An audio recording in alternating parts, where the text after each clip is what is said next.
Shabbat Shalom, everyone, and welcome. I'm Cantor, and this is the Torah teaser. Thank you for sharing your time as we continue in worship, maybe looking at a few verses in a different way. But as always, let's start with the first two formal blessings. So if you'll join me with the Baruch Hu. Bless the Lord, the Blessed One. Blessed is the Lord, the Blessed One, for all eternity. Baruch Hu et Adonai Hamborach. Baruch Adonai Hamborach, Leolam Vaed. And we continue with the blessing of Messiah, where we thank God for giving us the way of salvation through His atoning sacrifice. Blessed are you, O Lord our God, King of the universe, who has given us the way of salvation through Messiah Yeshua. Amen.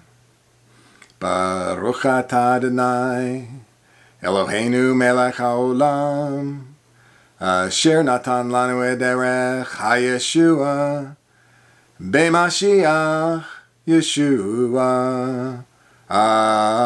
Amen. Thank you for sharing those prayers with me.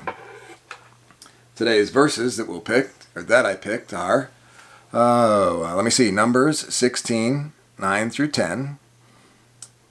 In the Torah, 1 Samuel 12:15, and in the Brit Hadashah, Acts 5 and 3. Now, what I've decided to do as I think about these verses and we discuss them is hone a knife, sharpen it.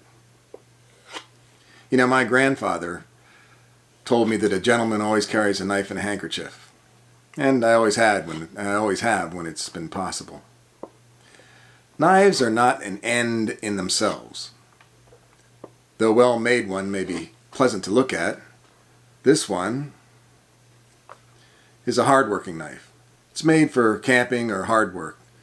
It's good for cutting line, processing wood, even cutting through bone. It doesn't have the finesse you can have with a scalpel and something like that. It's a good hard-working blade, but it is beautiful in its simplistic design. At least I think so.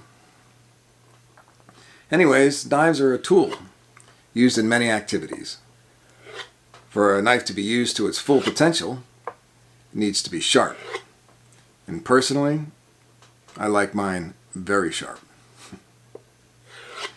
Depending on the wear and tear the knife has been through, I will start with various different stones and finish it with what I'm doing now. Right now I'm stropping it. This is a piece of leather wrapped around wood. It takes away very, very little. Really polishes. Maybe takes off just the microscopic chips that might be there, but just polishes the metal. And even though it takes off the very least of all of the instruments I use, takes off the least of the metal of the knife. And it may not seem like it's doing much, but it would make a mistake to believe that. Though different, each step, each stone, and the strop I use is equal in importance for the knife to be ready to use in the service of the owner. And besides, I find sharpening a knife cathartic. I enjoy it. Anyway, we continue as we look at the Torah. Now, the Torah verse today highlights a group of people designated to perform a specific job by God. And we find them to be a little bit unhappy with their assigned task, and in fact, they covet a position they feel is more valuable. They wonder the age-old question that never goes away. If we are equal, why in the end are we used differently? They don't understand the importance of their work for the mission that they have been given. The mission they've been given to pursue by God. As with the early stages in sharpening this knife, the Torah deals with the bedrock shaping of our faith, the commandments. And the important point is made in discussion of these commandments that they apply equally, whether you're a king or a schlepper in the field. The commandments that shape our lives to follow God's chosen path for us and that we choose to accept are discussed there. And they're equal importance to all, no matter what station in life. Now, the Brit Hadashah continues. It continues with the idea now of coveting. Like we heard in the Torah verse where they coveted a different position. Well, they coveted, and it turns into greed, wanting again for themselves that which was designated for use, or for another use, in this mission of honoring and sharing God's love by working within His plan. So, the theme that here I felt it was good to examine is the idea of importance, our importance, in what we do and relative to each other. You know, we live in a world that is struggling with the idea of equality and difference. It's a very old struggle. I think it is critically important to know and to internalize the truth that in God's eyes we are equal in value, and that value is set at a very high value. Yet we are different in how we can and do serve.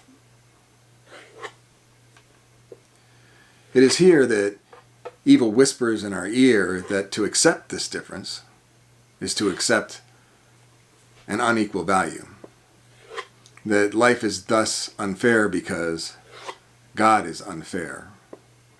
It takes a belief, I think, maybe deep inside, that we are not equally valuable, even under God's standards. And it's that deep-seated belief that can lead us to resentment. This opens the door for evil to convince us that putting ourselves first above others is justified.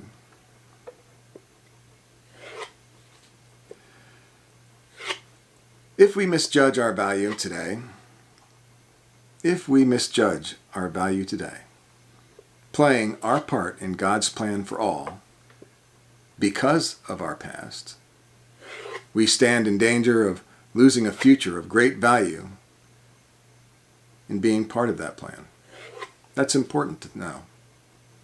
You may not think that you can do very much in your service to God, but like honing this blade, you may be surprised at how much what you do affects the outcome of the whole, even if you don't see it now in yourself. Have faith. Like honing, sometimes the seemingly smallest contributions make all the difference.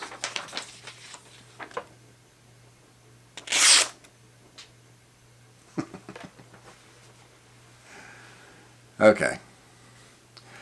Next week's verses will be from the Torah. It will be Numbers 20, 10 and 12. The Haftorah will be Micah 6, 6 and 8. And the Brit Hadashah will be Hebrews 9, 11 through 12. I hope you take time to get into the scriptures and actually think about that. What does it mean to be equal? How has God blessed you in the jobs or the things He's given you to do to further His plan here on earth? Keep in mind and remember that you are so very important to God. You are so very important to the body of Yeshua. And you're very important to us, your spiritual family at Beth Israel. God bless.